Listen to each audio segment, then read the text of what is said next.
Cœur de patrimoine, Cédric Decoeur. Et on se retrouve comme chaque semaine pour vous accompagner dans le monde de votre patrimoine, pour vous faire découvrir telle ou telle stratégie, concept ou idée d'investissement. Pour vous accompagner, c'est votre rendez-vous patrimonial hebdomadaire sur Radio Patrimoine.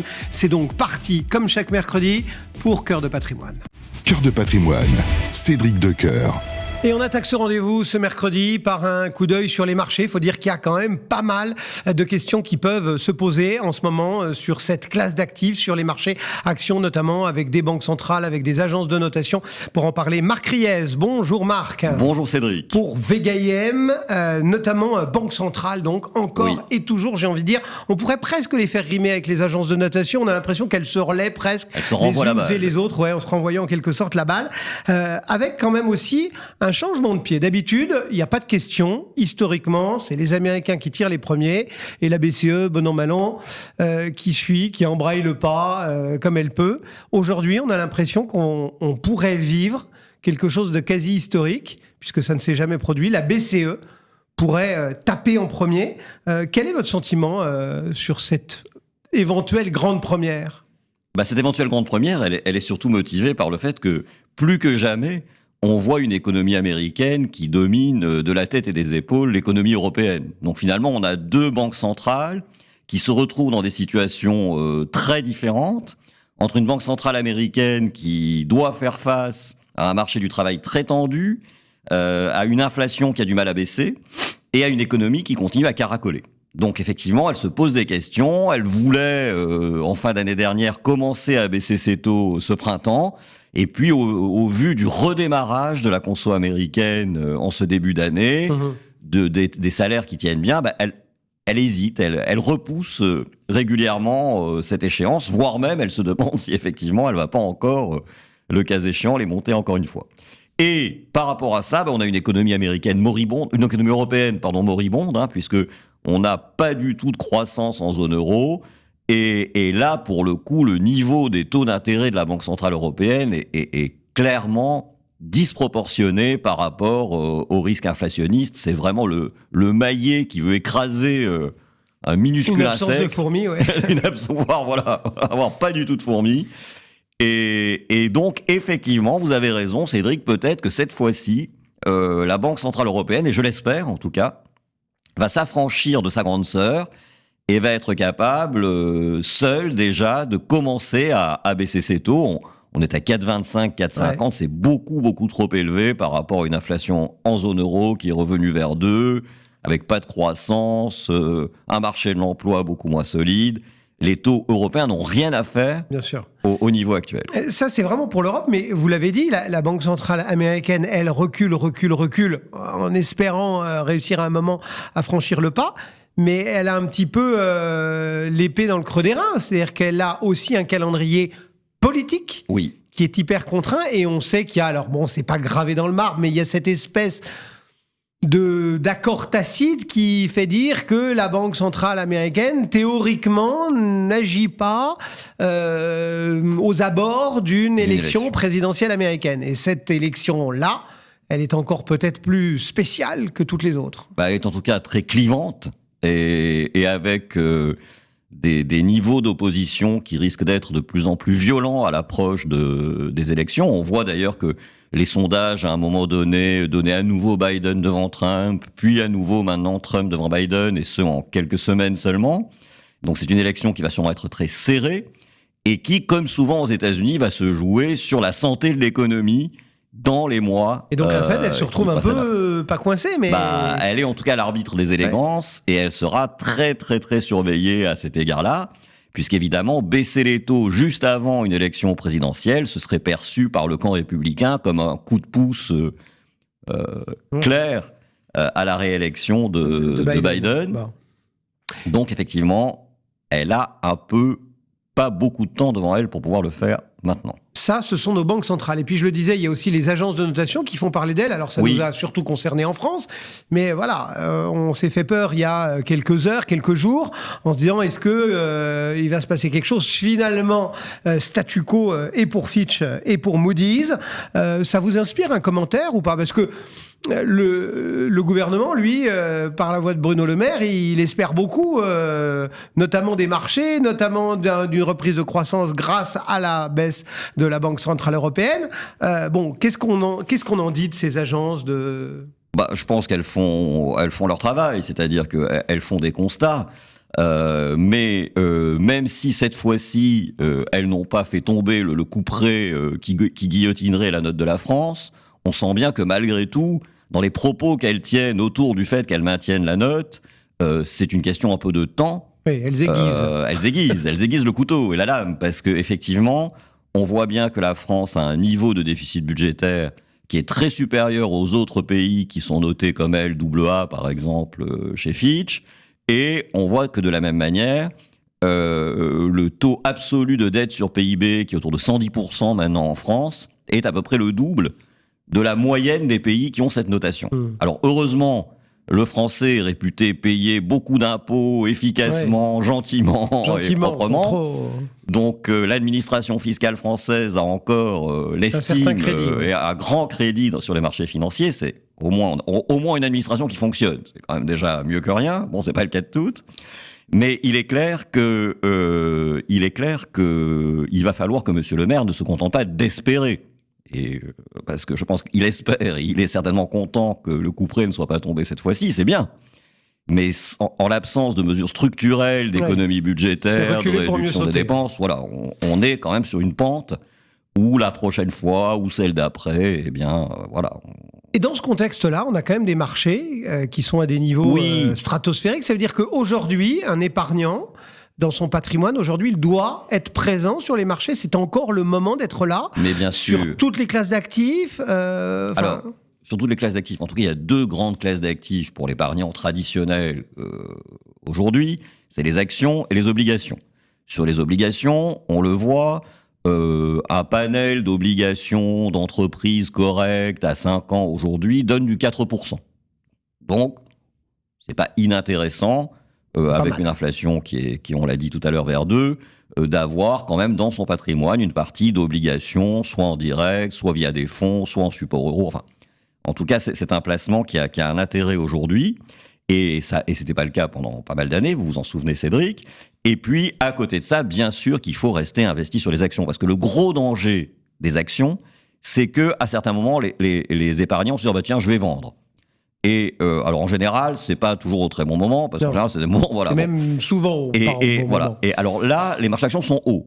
Donc si il y a des volontés d'alléger ou de prendre des profits, pourquoi pas. Mais on sait bien que la grosse difficulté, c'est après d'y revenir. Parce qu'en général, la tendance sur le long terme est haussière. Et moi, j'ai vu beaucoup d'épargnants qui ont vendu à 4 000, à 5 000, à 6 000, à 7 000 sur le CAC, et qui ne sont jamais remontés dans le train.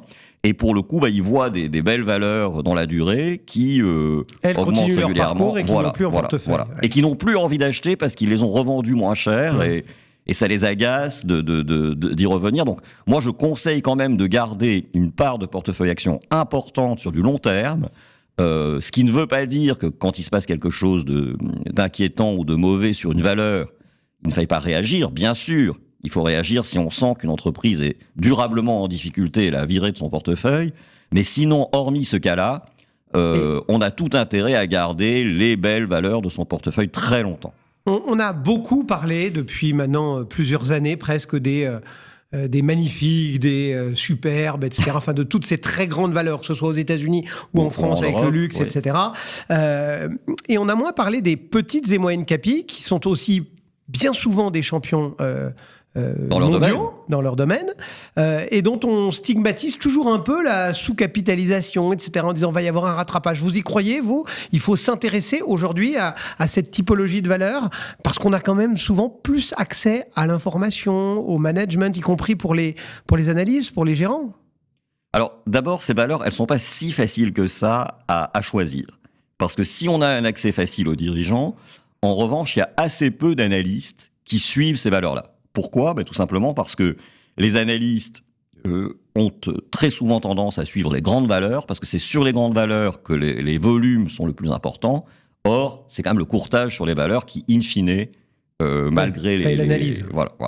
Bon, même si on sait qu'on a dissocié ces deux choses, mais néanmoins, ça n'a pas généré cette dissociation d'intérêts majeurs des analystes. Donc, c'est des valeurs qui, tout de même, sont pas si simples que ça à suivre. Et alors, l'autre point, c'est que, si vous voulez, les petites sociétés comme ça, souvent, ont encore des besoins de financement pour développer leurs projets, pour investir, pour grandir, et que, pour l'instant, elles sont forcément pénalisées par le très haut niveau absolu des taux d'intérêt.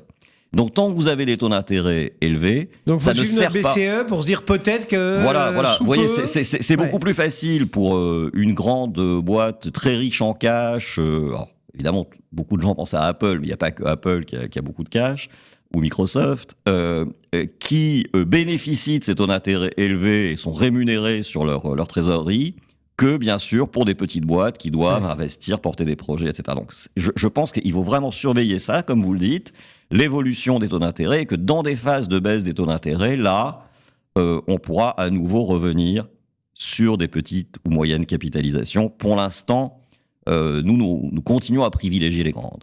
Juste un petit mot pour terminer sur la vie du marché aussi, qui parfois peut interpeller un épargnant.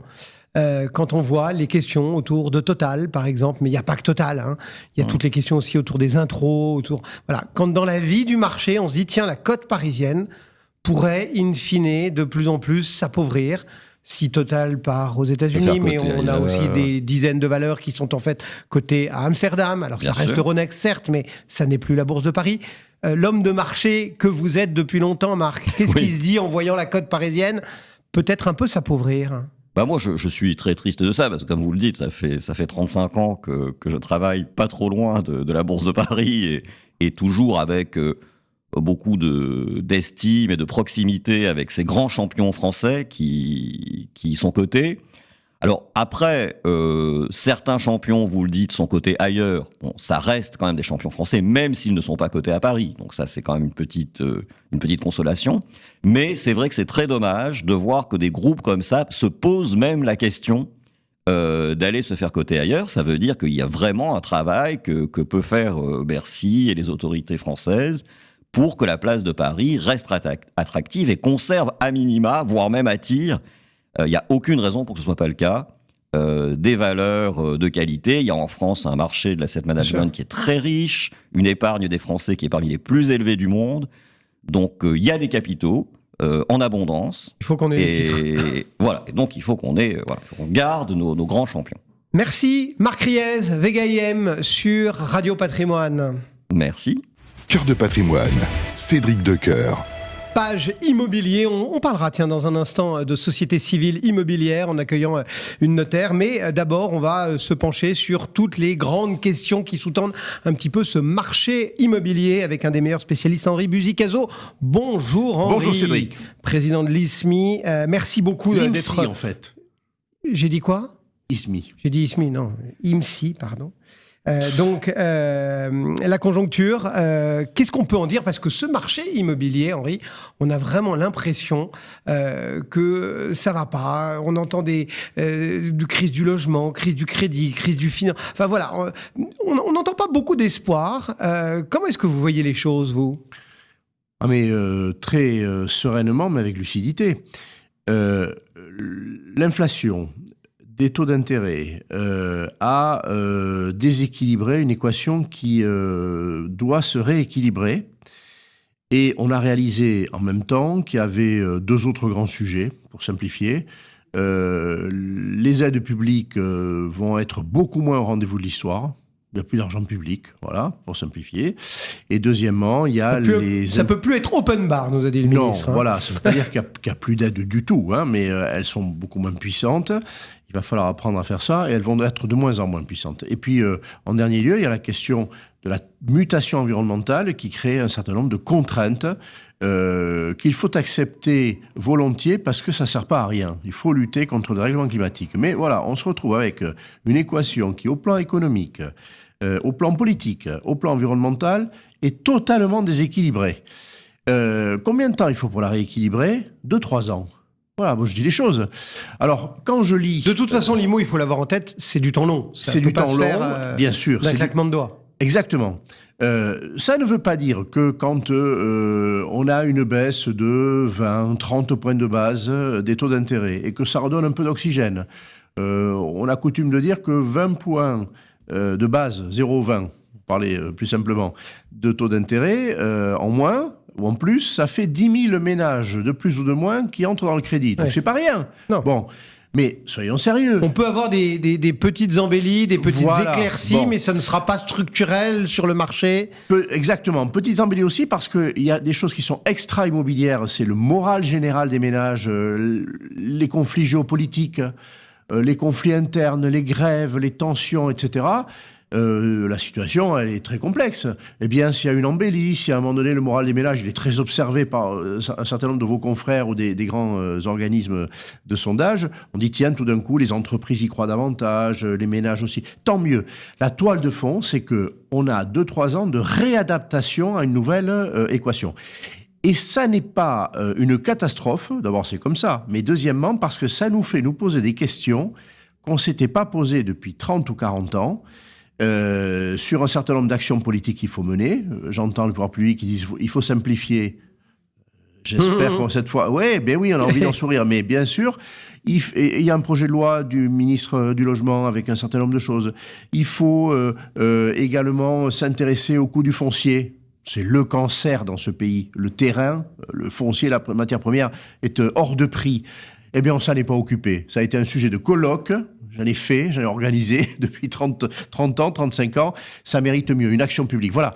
Donc, la situation, c'est du moyen terme. OK, mais une action publique, Henri, on a l'impression que, et y compris ensemble, on en a commenté des démarrages d'actions. On ne citera pas tous les colloques, mais voilà, des chocs de ceci, des chocs de cela. D'offres.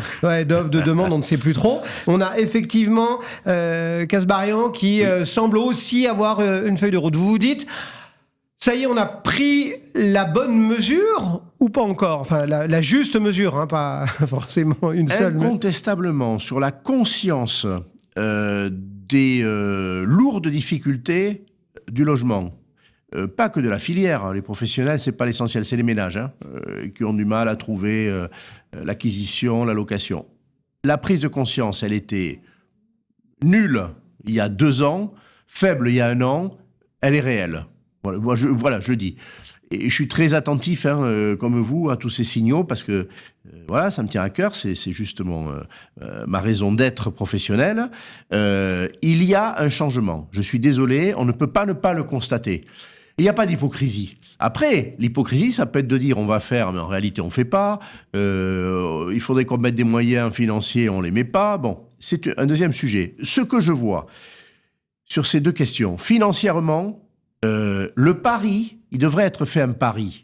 Ce serait un pari gagnant d'ailleurs sur la relance du secteur parce que c'est de l'apport en TVA, c'est de l'apport en droit de mutation à titre onéreux, toute taxe d'ailleurs, c'est de l'apport en emploi. Ce pari n'est pas fait.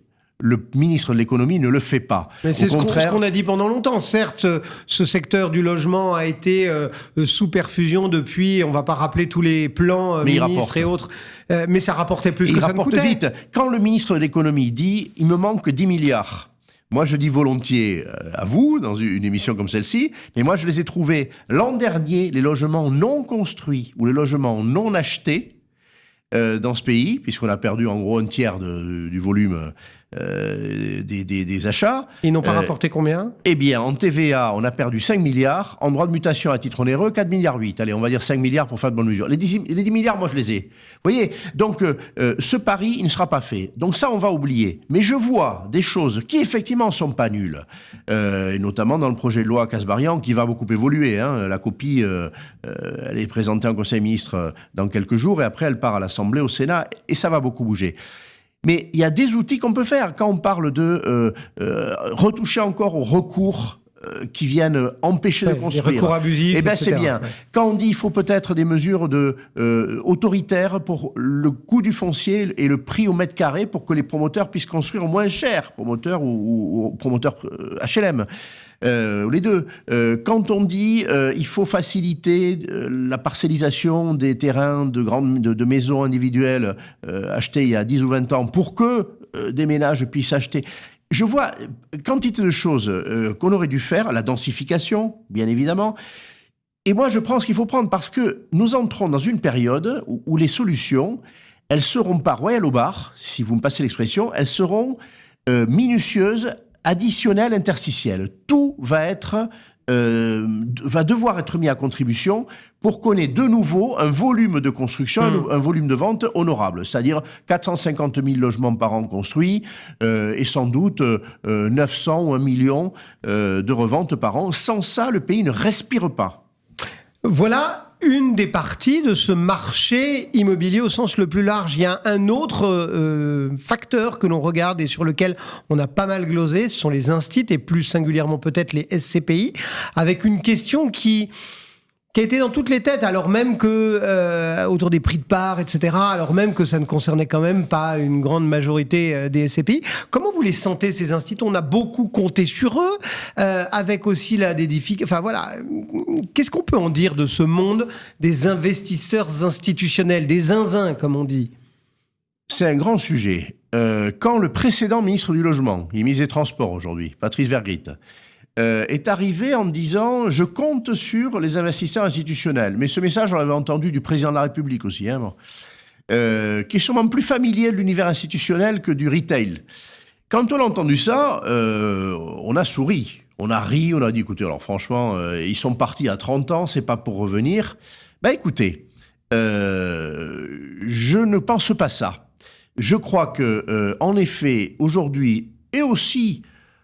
Vous savez, il y a un peu de calcul chez les investisseurs institutionnels. On ne va pas leur reprocher. Ils calculent plus que les ménages. Les ménages sont plus dans le passionnel. C'est leur métier. Ils optimisent des patrimoines pour des gens comme nous, d'ailleurs, parce que derrière, il y a l'adossement de nos retraites, etc. Donc, si un assureur calcule la gestion de son patrimoine, moi, je ne l'en veux pas. Ben non. Eh bien, aujourd'hui, ils voient que les bureaux, c'est compliqué.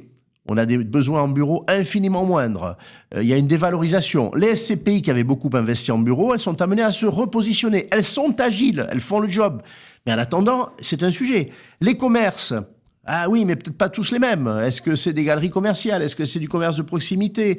Le commerce électronique est venu prendre le pas. Il reste quoi ? Une valeur extrêmement solide et sûre, c'est le résidentiel. Et donc, les zinzins, comme on dit, je vois, ils ne sont pas zinzins, ils ont de la raison. Il faut qu'ils regardent le résidentiel. Et ils le font. Ouais. Ils sont en train de le faire. Voilà, je le dis très clairement. Il y a des signaux, les SCPI se repositionnent là-dessus. On a vu l'accord passer par des grands assureurs avec l'État pour faire du logement intermédiaire. C'est pas un gadget. Rien ne les y obligeait. Ils font le job. Donc oui, ils font le calcul et ils y trouvent de la rentabilité. Mais ils y trouvent de la rentabilité. Ils y trouvent aussi de la raison d'être. Voilà, de la RSE aujourd'hui. Ils ont besoin de dire, nous, on est au rendez-vous de l'histoire du pays. Et ils sont là pour ça. Juste pour terminer, Henri, un épargnant, un ménage français, quelle part dans son patrimoine doit-il accorder à l'immobilier ? Que ce soit sa résidence principale, que ce soit de l'investissement locatif, que ce soit de la pierre papier ? Majeur. Alors, majeur, pourquoi ? Parce qu'il a besoin de se sécuriser, et ça, moi, je suis désolé, ça ne se discute pas, on pourrait en parler pendant 1 heure, j'aurais beaucoup d'arguments. Vous aussi. Il doit acheter sa résidence principale. Ça doit rester l'objectif de beaucoup de ménages, sauf certains qui sont hyper mobiles, pas stabilisés professionnellement, qui ont des carrières internationales. La plupart des ménages qui ont des vies, j'allais dire ordinaires, au bon sens du terme, ancrage, protection de l'avenir, actifs à transmettre. Une notaire va s'exprimer chez vous tout à l'heure. Les notaires savent ce que c'est. On veut transmettre quelque chose. Qu'est-ce qu'on a à transmettre ? Cet actif-là et protection de la retraite. Voilà, c'est quelques arguments très forts. Et lorsque on a investi, il faut faire des efforts pour acheter son logement ou ses logements successifs. C'est vrai que la part qui reste pour d'autres investissements, elle est faible. Et donc, la plupart des ménages, leur actif majeur, 70 ou 80 ou 90% de leur patrimoine, c'est le logement. Et s'ils doivent faire un investissement complémentaire, il faut qu'ils sachent le diversifier. Mais un investissement locatif, les besoins locatifs n'ont jamais été aussi importants. Oui, et pour les années qui viennent, il faut le faire. Et bien sûr qu'il faut aussi penser à de l'assurance vie. Il faut penser à des actions il faut se diversifier liquides. aussi. Il faut se diversifier. Il ne faut pas oublier l'IMO. Ah, mais ça reste, et c'est pas juste un réflexe viscéral, comme ça, mythique, mythologique. Il y a du fond. Ça doit rester l'essentiel de l'engagement et des efforts patrimoniaux d'un ménage. Et c'est ce qui se passe. Merci beaucoup, Henri. Merci, Henri Buzicazo dans Cœur de Patrimoine. Merci. J'ai parlé avec cœur. Mais comme à chaque fois. À très vite. Merci. Cœur de patrimoine, Cédric Decoeur. Et on poursuit donc ces thématiques immobilières et on va parler de ces 3 lettres, SCI, grâce à Clarisse Josse. Bonjour Clarisse. Bonjour Cédric. Merci d'être avec nous, vous êtes notaire à Paris. 3 lettres que beaucoup d'épargnants ont en tête, cette société civile immobilière. Qu'est-ce que c'est exactement ? Alors, pour pas forcément rentrer dans une définition juridique trop complexe, une société civile immobilière, c'est une personne morale qui a un nom, qui a une adresse, qui s'appelle le siège social. Elle a une durée de vie, ça peut être 1 an, ça peut aller jusqu'à 99 ans, et elle peut être propriétaire surtout de biens immobiliers. Et elle va gérer ces biens-là. Alors elle-même peut pas gérer seule ces biens-là, bien entendu. Il faut des personnes comme vous et moi derrière. Ces personnes s'appellent les associés. Il peut y avoir au minimum 2 associés, mais il peut y avoir beaucoup d'associés. Et puis ces associés-là, ce sont eux qui vont en fait financer les biens immobiliers. Et à côté de cela, il y a des gérants. Les gérants, c'est eux qui, au jour le jour, vont gérer les biens immobiliers. Et puis la particularité de la SCI, c'est que on peut mettre des règles du jeu. Les règles du jeu que l'on veut, presque tout ce que l'on veut, il y a quelques limites bien sûr, et ça donc on peut vraiment la ciseler entre guillemets à sa main. Oui, c'est l'intérêt même de la SCI. Souvent on parle de la SCI en opposition à une absence de SCI lorsqu'on détient un bien immobilier. Lorsqu'on détient un bien immobilier, si vous et moi on détient un bien immobilier, on est propriétaire de ce bien-là, et si on est plusieurs à détenir ce bien, pour gérer les accords, les désaccords, les droits de chacun, c'est la loi qui va s'appliquer, c'est le code civil, c'est les règles d'indivision. Ces règles d'indivision sont parfois vues comme un petit peu contraignantes, et la SCI peut être un outil parmi tant d'autres, mais en tout cas c'est un outil intéressant pour mettre des règles du jeu qu'on a décidé ensemble parce qu'on avait envie de s'associer ensemble dans ce projet. Donc du coup, pourquoi créer une SCI finalement ? Parce que comme vous le dites, il y a on va dire le régime commun qui nous permettrait, si on a envie de s'acheter entre copains une résidence de vacances ou un appart au ski ou... Alors, c'est une très bonne question. Ou en famille, garder la maison familiale ou des choses comme ça. C'est une très bonne question. C'est une question qu'il faut se poser. Moi, je pense que la première des choses, c'est se demander quel est l'objectif recherché lorsqu'on détient un bien immobilier ou lorsque l'on va acquérir un bien immobilier. Moi, j'ai régulièrement des clients qui viennent me voir à l'étude en me disant « je veux une SCI parce que mon copain, parce que mes beaux-parents ont fait une SCI ». Je veux la mienne aussi. Et c'est un petit peu ça, effectivement. On met en place une SCI, par exemple, lorsque l'objectif, ça va être de faciliter un bien à plusieurs. Là, moi, je trouve que c'est un outil qui est intéressant parce que comme on met les règles du jeu qu'on veut, par exemple, on peut très bien décider qu'on détient un bien à plusieurs à travers une SCI et que pour la vendre, la vente se fera, par exemple, à la majorité. Si le bien n'est pas acquis en SCI, mais que le bien est acquis, ce que moi j'appelle en direct, pour vendre, on est dans les règles de l'indivision et l'indivision prévoit qu'il faut l'unanimité pour vendre. Donc, par exemple, l'un des objectifs de la SCI, ça va être de pallier l'indivision. Un autre objectif de la SCI, c'est ce que vous disiez tout à l'heure, on est plusieurs copains, on achète ensemble, on veut mettre en place des règles du jeu, majorité ou pas pour vendre, pour gérer, pour louer. On peut décider qui viendra, quand, à quelle période de l'année. Puis surtout, aujourd'hui, on est peut-être 3... Que ce soit pas toujours les mêmes que les 15 autres, quoi. Exactement. Aujourd'hui, on est 3 copains, mais c'est une maison qu'on adore et avec laquelle nos enfants vont y venir aussi tous les étés. Aujourd'hui, on est 3. Demain, on sera peut-être 10, on sera peut-être 15. Et gérer une indivision à 15, c'est très compliqué. Alors que par le biais d'une SCI, c'est plus facile, j'ai envie de dire. Alors bon, on a posé un petit peu le cadre de cette société civile immobilière. Maintenant, qu'est-ce qu'on peut détenir ou qu'est-ce qu'il est avantageux de détenir, parce que on sait qu'une vie immobilière, elle a plusieurs entre guillemets facettes. On a sa résidence principale, on a sa résidence secondaire, on a peut-être de l'investissement locatif en meublé ou en non meublé. Enfin, tout peut rentrer, on va dire, dans une SCI où il y a des moments où il vaut peut-être mieux éviter et où c'est pas le schéma, on va dire, patrimonial le plus recommandé. Alors, c'est une question intéressante et c'est une question qui est compliquée pour nous, notaires, avocats, experts comptables. Une SCI, c'est jamais blanc ou noir.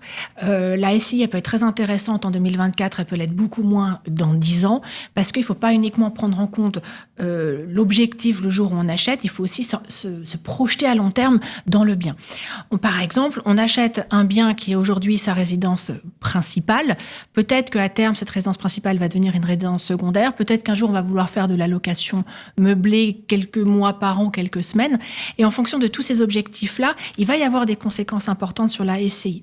J'ai régulièrement des clients qui viennent me voir, surtout en ce moment avec les Jeux Olympiques, et qui me disent, moi, j'ai mon appart, je veux acheter un appart, mon résidence principale, mais je veux aussi pouvoir faire de la location meublée dedans. Je peux le faire dans la limite des 120 jours, mais j'ai envie de passer par une SCI. C'est intelligent ou pas ?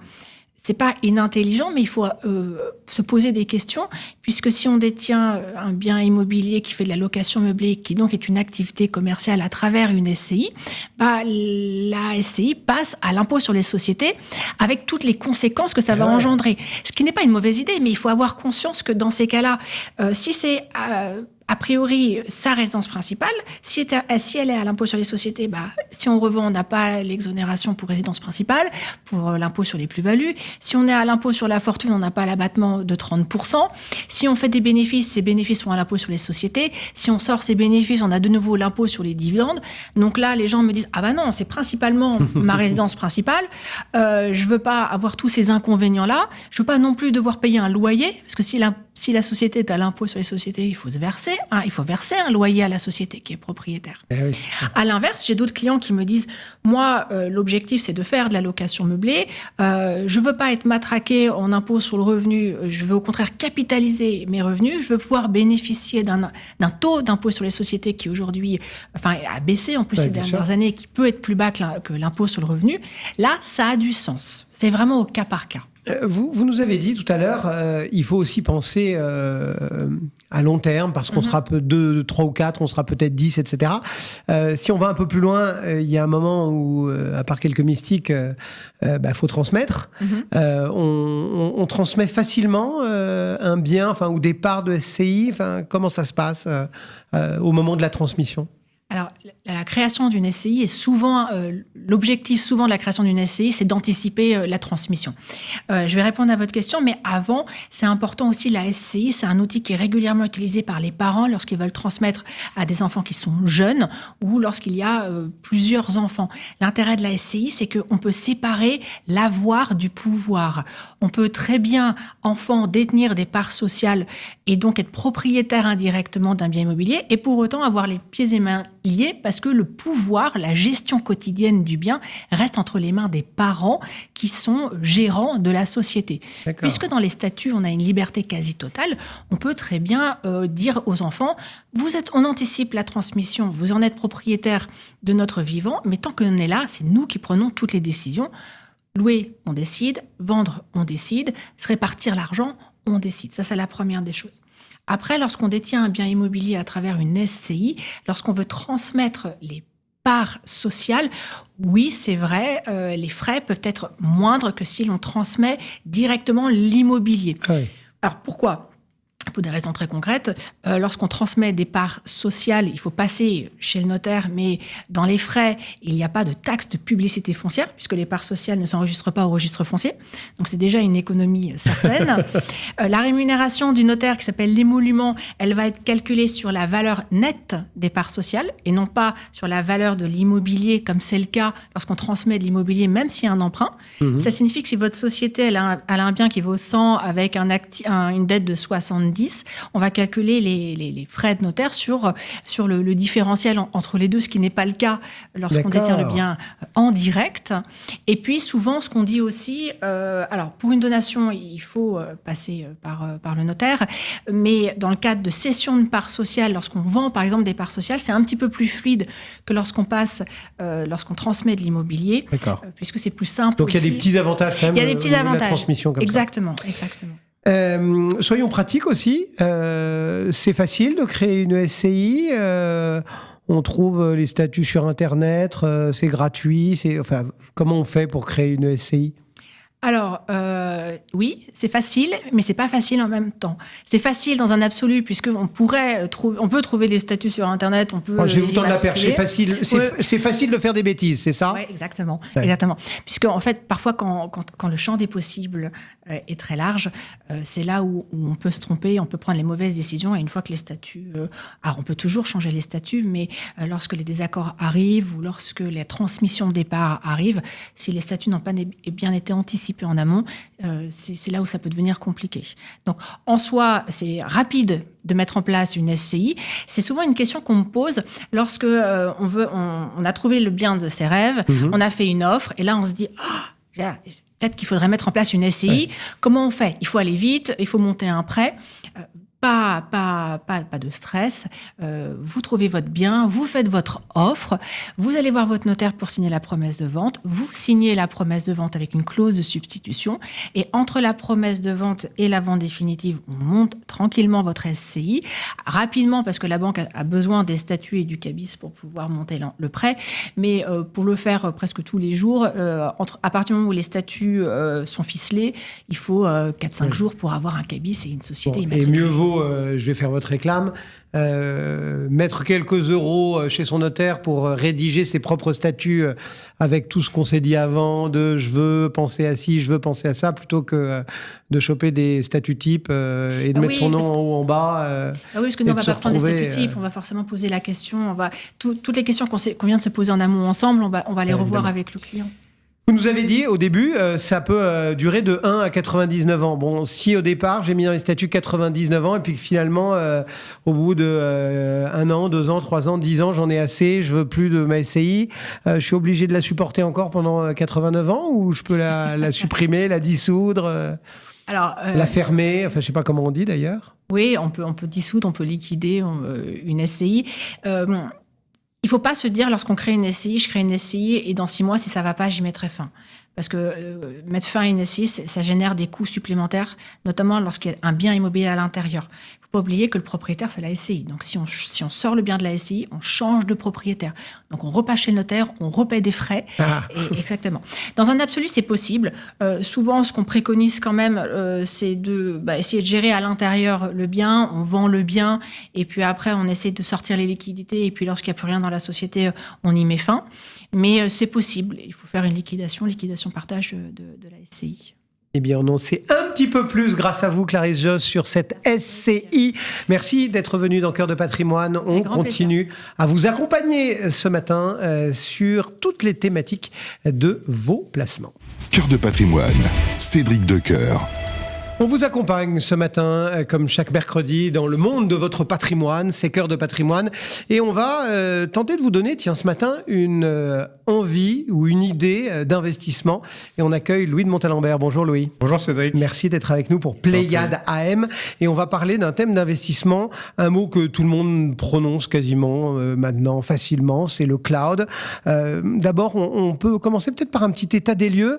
De quoi on parle quand on parle de cloud et qu'on se dit thème d'investissement, c'est-à-dire c'est Apple et son iCloud, c'est Amazon et AWS, c'est quoi exactement ? Alors le cloud, c'est avant tout une infrastructure. Donc quand on parle du cloud, les gens pensent à l'infrastructure et c'est une infrastructure qui est dominée par 3 acteurs. Parce qu'à l'origine, en fait, le cloud, ce sont des grands acteurs d'Internet qui ont développé un réseau de data centers dans le monde avec une couche opérative pour leurs propres opérations. Et en 2010, ils ont ouvert ça à des acteurs tiers. Mais donc, à l'origine, si vous regardez que l'infrastructure, il y a 3 acteurs qui ont 70% du marché. C'est Azure avec Microsoft, Google Cloud et évidemment AWS de Amazon. Donc, c'est pas là qu'on a la thèse d'investissement puisque ça sont des entreprises protéiformes. C'est plutôt dans tout ce que j'appellerais la superstructure du cloud, qui sont les logiciels en SaaS, qu'on trouve une vraie thèse d'investissement. Oui, parce que en fait, ce cloud, il a permis un développement extraordinaire de ce fameux SaaS. Voilà, exactement. Alors, avant, on consommait le logiciel sous forme d'installation, on dit on-premise, c'est-à-dire dans l'entreprise, dans les serveurs. Et aujourd'hui, vous accédez à travers Internet dans une fenêtre. En fait, l'ancêtre, c'est Salesforce. Tout le monde connaît ce type de logiciel qu'on utilise aujourd'hui directement sur le net de à peu près n'importe où. Et donc, il y a eu ce développement exponentiel de l'industrie du logiciel. D'abord, une transformation des acteurs existants et puis la naissance d'acteurs cloud native et surtout l'invasion du logiciel dans des interstices de l'économie où il n'était pas présent.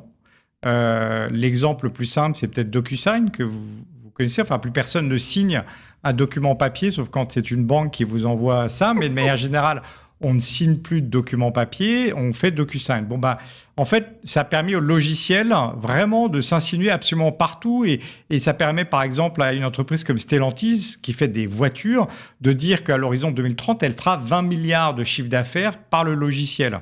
Et donc, comment est-ce qu'elle peut faire 20 milliards d'euros de chiffre d'affaires récurrent en logiciel? C'est grâce au cloud. Mais ça va jusqu'à une entreprise américaine qui n'est pas cotée, celle-ci, mais qui fait déjà près de 200 millions de revenus récurrents, qui s'appelle Sense, qui est le cloud pour les lavomatiques. On ne peut pas imaginer plus loin de la technologie quand on parle du cloud des lavomatiques. Et pour autant, quand vous branchez sur le cloud une machine à laver, ça permet à l'opérateur de savoir où est-ce qu'il en est de ses maintenances prédictives, où est-ce qu'il en est de ses consommables, de fournir un moyen de paiement à ses clients. On n'est plus dans la piécette qu'on met dans la fente.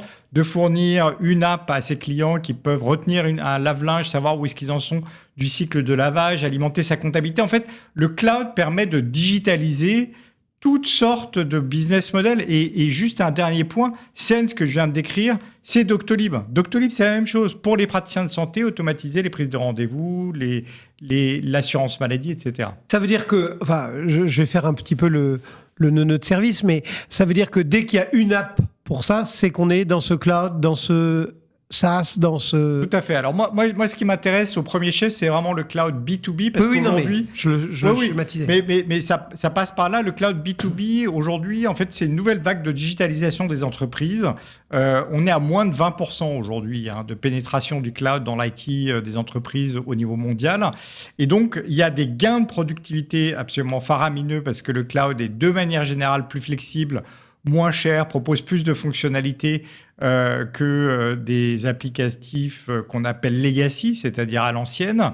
Et donc, on est dans une pénétration attendue par Gartner qui devrait atteindre 36% à horizon 2030. Ça fait à peu près 17% de croissance par an de cette vague de digitalisation de l'entreprise.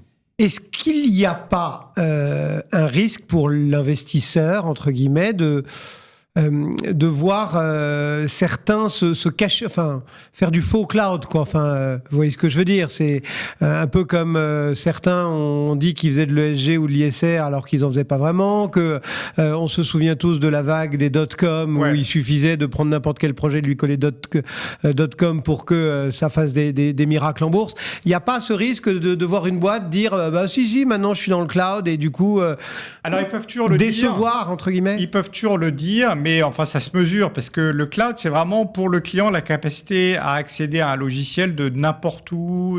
Et donc, on voit beaucoup d'acteurs dits legacy. Je pense à SAP, qui est un géant du logiciel.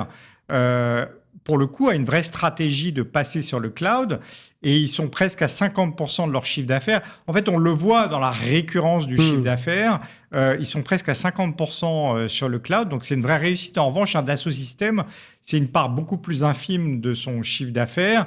Après, vous avez dans les gens qui se clament cloud, vous avez effectivement OVH Cloud. Mais on peut se poser des questions de savoir si c'est pas juste du data center, c'est-à-dire du stockage de données et du cloud. Mais de manière générale, dans le logiciel, on ne peut pas tromper son monde. Mais il faut mieux s'intéresser à des acteurs montants qu'on appelle cloud native, c'est-à-dire qui ont été fabriqués sur le cloud, plutôt que des acteurs qui sont en transition, même si je trouve que SAP est une boîte très intéressante. Et du coup, ça rime, ça doit rimer, ça rimera, c'est imbriqué avec l'IA, avec... tout ce qui touche à ChatGPT et... Alors, c'est mieux que rimer, c'est que c'est l'avenir, le cloud de l'IA générative. C'est-à-dire que on comprend que le cloud est une infrastructure mature et c'est le canal de diffusion. Aujourd'hui, si vous utilisez ChatGPT, vous passez par le cloud. Mais ce qui est intéressant, c'est pas votre usage de ChatGPT, c'est le fait que la diffusion de l'IA générative se fera par le logiciel. Pourquoi ? Parce qu'en fait, qu'est-ce qu'un logiciel ? C'est jamais qu'une interface homme-machine. Et l'IA générative, c'est l'outil ultime pour automatiser un certain nombre d'actions de l'homme dans le logiciel. Et donc, comme tout le jeu du logiciel, pourquoi est-ce qu'une entreprise achète un logiciel ? C'est pour son retour sur investissement. C'est parce qu'elle fait des gains de productivité. Le logiciel cloud native permet encore plus de gains de productivité. Et l'IA générative, c'est encore l'outil qui permet d'ajouter encore des gains de productivité. En fait, je vous donne un exemple. Sur le codage, aujourd'hui, on estime que les outils de codage, GitHub ou GitLab, qui sont des outils cloud, permettent de réduire ou des gains de productivité de l'ordre de 40% pour des codeurs. Oui. C'est-à-dire de proposer du code automatique, des corrections automatiques, de traduire des pages entières de code en langage naturel, ce qui permet de passer du code d'un développeur à un autre sans qu'il ait à relire toutes ce langage cryptique. Donc des gains de 40%. Donc ça veut dire que forcément, je veux avoir de l'IA générative dans mon outil logiciel. Et toutes ces boîtes qui émergent, qui se développent, qui grandissent dans ce monde-là, on les trouve chez nous, on les trouve encore une fois essentiellement aux États-Unis. Comment est-ce qu'on... Enfin, ça demande quand même une certaine connaissance fine, j'imagine. J'adorerais vous dire qu'elles sont toutes françaises, mais c'est pas vrai. Ouais. Okay, aujourd'hui, on les trouve essentiellement aux États-Unis. C'est là que vous avez d'abord eu les acteurs de l'infrastructure, vous avez des grands acteurs du logiciel. Alors, il y a des champions français qui se battent, mais un peu à la française. On a vu la cotation de Planisware. Planisware, c'est une boîte ultra rentable, mais qui fait que 150 millions de dollars de chiffre d'affaires et croit qu'à 18%.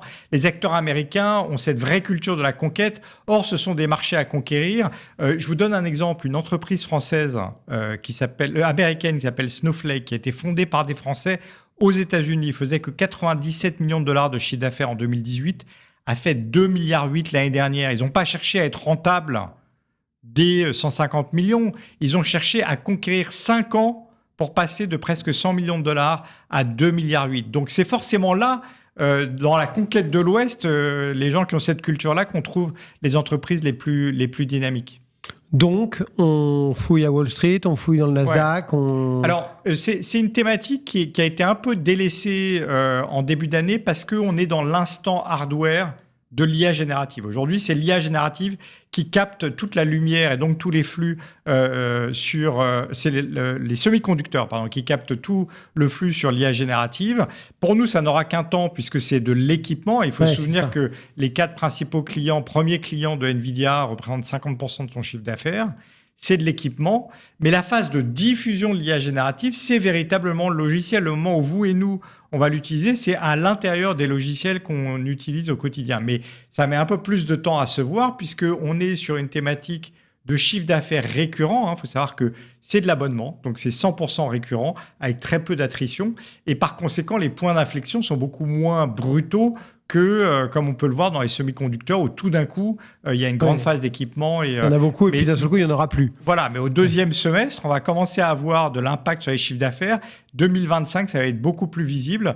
Donc, c'est vraiment une thématique d'avenir avec des entreprises en général qui sont dotées de trésorerie nette absolument pléthorique, qui génèrent du cash parce que c'est des abonnements payés d'avance. Donc, c'est vraiment en termes de sûreté et de prise de risque, c'est très mitigé. Eh bien voilà, une idée peut-être pour booster vos investissements dans ce monde action. Merci beaucoup Louis de nous avoir fait voyager un petit peu dans ce cloud en nous initiant au bon sens du terme sur ces quelques données qui sont parfois un petit peu loin effectivement de notre monde commun. Merci et à très bientôt. Je vous en prie. Sur Radio Patrimoine. Cœur de patrimoine, Cédric Decoeur. Vous en avez l'habitude, Cœur de patrimoine vous emmène dans un maximum de thématiques d'investissement. Et il en est une que vous connaissez peut-être moins et qu'on va explorer aujourd'hui. C'est celle du marché de l'art grâce à Arnaud Dubois. Bonjour Arnaud. Bonjour Cédric Decoeur. Merci d'être présent dans Cœur de patrimoine, cofondateur de Matisse. On va rentrer dans le détail de votre proposition, bien sûr. Mais d'abord, peut-être, disons un petit mot justement de ce marché de l'art. Comment il se caractérise en fait ?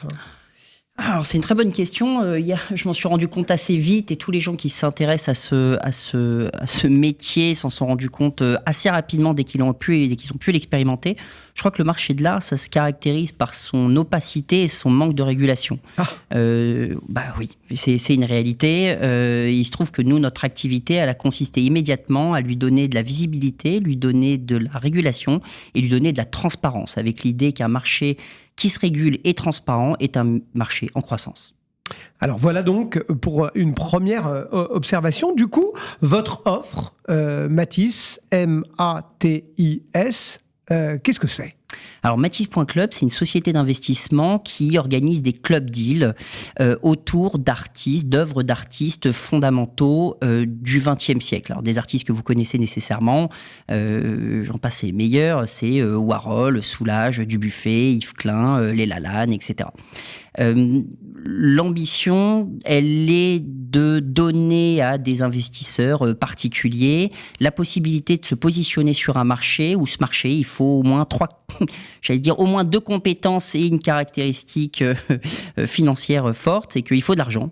C'est incontestable. Vu les noms que vous avez cités... Oui, il faut de l'argent, on comprend. Il faut de l'expertise et il faut du réseau. Notre métier consiste à apporter de l'expertise. Il est évidemment organisé autour d'un réseau qui est très profond et qui est international. Et les club deals que nous organisons sont accessibles à partir de 20 000 euros pour des clients investisseurs. Donc, un client avec 100 000 euros, il peut s'offrir un bout de Warhol, de Picasso, de Soulage, etc. Un bout, c'est-à-dire qu'on le découpe ? Alors, c'est effectivement la titrisation. On a un agrément, on est la première société européenne à avoir un agrément PSFP, donc délivré par l'AMF. Encore une fois, j'attire votre attention sur ce point précis parce que en fait, ça n'existe pas. Ça n'existe pas. Et effectivement, on a titrisé des œuvres. Donc, les œuvres sont achetées. Il y a une société, un véhicule, un club deal qu'on appelle dans le jargon. Donc, c'est l'agrément PSFP qui nous permet de créer des SPV. Et ces SPV accueillent une œuvre d'art et chaque œuvre d'art, ensuite, on émet des obligations et chaque, on va dire, co-investisseur peut, à partir de 20 000 euros, souscrire à une obligation d'un tableau de Warhol. Alors parfois, quand on parle de ces investissements un petit peu dans les biens divers, dans les biens plaisir, etc., il y a cette grande composante finalement du plaisir. Alors quand c'est le monde du vin, c'est de pouvoir peut-être acheter 6 flacons d'un grand château et grâce à la revente de 5 d'écoles en bénéficier d'un pour soi. Parfois de pouvoir s'offrir une œuvre d'art. C'est vrai. Bon, mais là, qu'est-ce qu'on a ? On a une capture d'écran ? C'est vrai. Parce que là, on la voit pas, cette œuvre-ci. Comment ça se passe exactement ? C'est vrai. Alors, c'est vrai, et pour ça, je vais dire, l'offre, elle existe déjà, puisqu'il y a des galeristes. Il y a des sociétés de vente aux enchères où des clients peuvent acheter des œuvres d'art pour des raisons artistiques, intellectuelles et se faire plaisir en dépensant l'argent, en achetant des tableaux avec lesquels ils vont vivre. Et c'est formidable, ça existe depuis toujours et ça continuera d'exister. Mais c'est pas à la portée de tout le monde. C'est pas à la portée de tout le monde, mais c'est surtout pas l'offre qu'on a voulu créer. Nous, on a véritablement voulu créer une offre pour des clients qui sont investisseurs. Les œuvres d'art, elles sont achetées pour des raisons artistiques, mais aussi pour des raisons sociales et des raisons financières. Et le marché de l'art était un peu exclusivement réservé à des investisseurs professionnels. Et les investisseurs professionnels dans ce marché, c'est le galeriste, c'est le marchand, qui lui apporte de l'expertise, mais il immobilise aussi sa trésorerie pour acheter des œuvres et vous les revendre. Nous, notre métier, il a consisté à donner une expertise de professionnel à des clients particuliers. C'est-à-dire, le but, c'est pas de détenir une œuvre, c'est de profiter financièrement de la croissance du marché de l'art, des performances du marché de l'art, que lorsqu'on entend que tel type de tableau s'est vendu avec une plus-value énorme, finalement, d'en capter une part en étant capable d'intervenir sur ce monde. C'est exactement ça, avec une subtilité peut-être, c'est que on va moins parier sur la croissance, c'est-à-dire l'augmentation naturelle du prix de l'œuvre de l'artiste sur lequel on va se positionner, mais plutôt d'essayer de battre le marché à l'acquisition. Notre boulot consiste à acheter dans les meilleures conditions possibles des artistes fondamentaux du XXe siècle et de les proposer à des clients investisseurs qui, eux, si vous voulez, une fois qu'ils ont mis 100 000 euros et qu'ils ont mis 5 fois 20 000 euros sur 5 œuvres, les pièces, elles vont chez les galeristes. Les pièces, elles vont chez les marchands. Elles sont destinées à être revendues. Elles sont destinées à être revendues. Alors, si vous voulez voir votre pièce, c'est tout à fait possible. L'œuvre, elle existe, c'est physique. Vous allez chez le galeriste. Alors, le galeriste, il se trouve qu'il est peut-être à Hong Kong, il est peut-être à New York, il est peut-être à Stuttgart, il est peut-être à Paris, à Londres, etc. Mais l'œuvre va se balader en fonction des grandes expositions et les galeries qui sont sélectionnées pour leur capacité à revendre dans les meilleures conditions possibles les œuvres sélectionnées pour nos clients. Alors, justement, je vais être vulgaire. À quel type de performance performance on peut s'attendre du coup grâce à l'offre ciselée par Mathys? C'est pas vulgaire, c'est l'objectif de nos clients. Ils nous sollicitent, en tout cas, ils viennent pour des raisons financières, ils restent peut-être pour d'autres raisons, on l'espère pour nous. Mais le marché de l'art, globalement, en tout cas celui qui nous intéresse, le marché du XXe siècle, si vous me permettez, Cédric, de revenir un tout petit peu sur la typologie, la segmentation de marché. Donc le marché de l'art, c'est d'abord un marché qui est beaucoup plus démocratique qu'on y pense. C'est-à-dire que c'est un marché sur lequel 78% des œuvres s'échangent à moins de $1,000. 94% des œuvres s'échangent à moins de $50,000. Mais comme Pareto existe dans tous les marchés, eh bien ces 94% d'œuvres qui existent sur un marché de l'art mondial et qui sont échangées en volume ne représentent que 10% du marché de l'art en valeur. Nous, ce qui nous intéresse, c'est le 1% au-dessus d'1 million. Alors, au-dessus d'1 million, c'est un grand mot. En réalité, on regarde des pièces à partir de 400-500 000 euros jusqu'à 4-5 millions d'euros. Pourquoi ? Parce que c'est le gros ventre du marché de l'art. Vous avez beaucoup plus de clients qui sont d'accord de mettre 1,5 million sur un tableau de Warhol que de gens qui préfèrent mettre 1 000 euros sur un artiste qui est inconnu. D'accord. Donc, ça, c'est important de comprendre ça.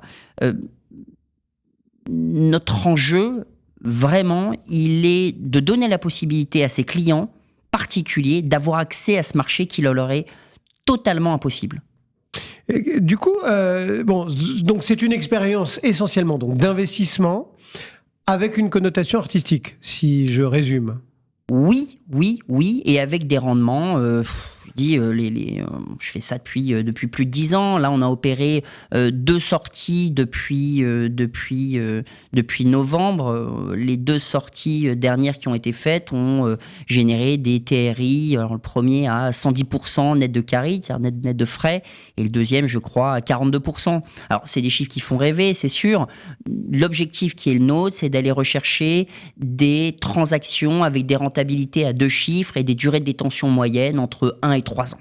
Concrètement, comment ça se passe si demain j'ai envie d'avoir une part d'un Picasso et que je fais appel à vous? Alors d'abord, ça se passe bien. Ensuite, vous allez sur le site mathys.club.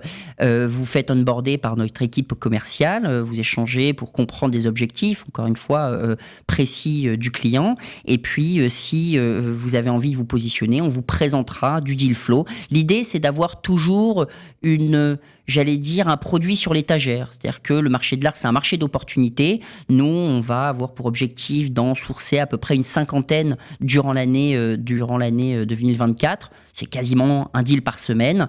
Donc, une fois par semaine, vous avez la possibilité d'avoir accès à un deal compris entre 500 000 et 5 millions d'euros et à travers un bulletin de souscription, mais tel que vous avez l'habitude de le faire à travers votre SCPI ou votre private equity. Vous voyez, c'est assez simple.